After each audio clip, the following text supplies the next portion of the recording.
De nouveaux détails montrant toute l'étendue des crimes de guerre du Japon ont été exposés au public sur le site de l'unité 731 de Harbin, du texte et des dessins aux aiguilles et aux bêchers utilisés dans les expériences humaines. La plupart des objets ont été trouvés lors de l'excavation du site archéologique Quadrangle de l'unité 731. Nommé d'après la forme carrée du bâtiment, le site était au centre de la recherche sur les germes et l'expérimentation humaine de l'unité 731 et comprend des laboratoires bactériens et des prisons spéciales. Nous avons commencé à effectuer en 2014 une fouille archéologique à grande échelle du site de l'unité 731. Cette fois, nous exposons environ 200 pièces trouvées dans le laboratoire bactérien, y compris des plats et des aiguilles de culture, ainsi que des béchères utilisées dans les tests bactériens.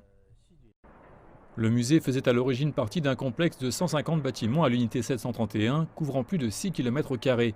Pendant la Seconde Guerre mondiale, l'unité 731 était le plus grand centre de recherche sur la guerre biologique au monde. Et les photos en noir et blanc, les témoignages de première main et tous les autres éléments sont un rappel brutal de l'un des exemples les plus troublants d'expérimentation humaine de l'histoire. Nos fouilles archéologiques ont fourni des preuves authentiques des crimes commis par l'unité 731 en Chine. Ces objets peuvent aider les gens à mieux comprendre les crimes de l'unité. Je pense que ces reliques sont des souvenirs historiques. Je pense que nous avons besoin de plus de personnes pour découvrir cette histoire.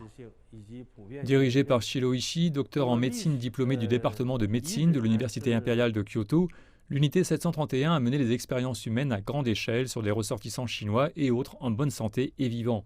Les documents historiques montrent qu'ils ont mené des recherches sur plus de 50 types de bactéries et de virus, dont la peste, l'anthrax, le choléra et la typhoïde. Les experts disent que l'histoire de l'unité 731 a été l'un des chapitres les plus sombres, les plus brutaux et les plus violents de l'histoire de la civilisation humaine.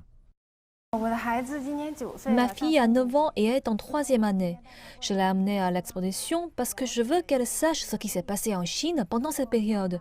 Je veux qu'elle se souvienne de cette histoire et qu'elle aide à construire notre pays plus fort à l'avenir quand elle grandit.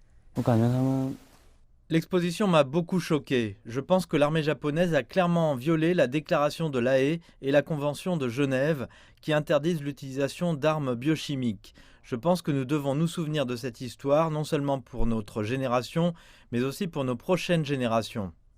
Les forces japonaises ont fait exploser la plupart des installations de l'unité 731 en août 1945, avant la capitulation inconditionnelle du Japon. Les recherches lancées par le musée de l'unité 731 montrent que les États-Unis ont gracié les membres de l'unité de guerre germinale japonaise après la Seconde Guerre mondiale en échange de leurs données sur les armes biologiques. 3 rapports médicaux sur les expériences humaines, maintenant archivés à la Bibliothèque du Congrès américain.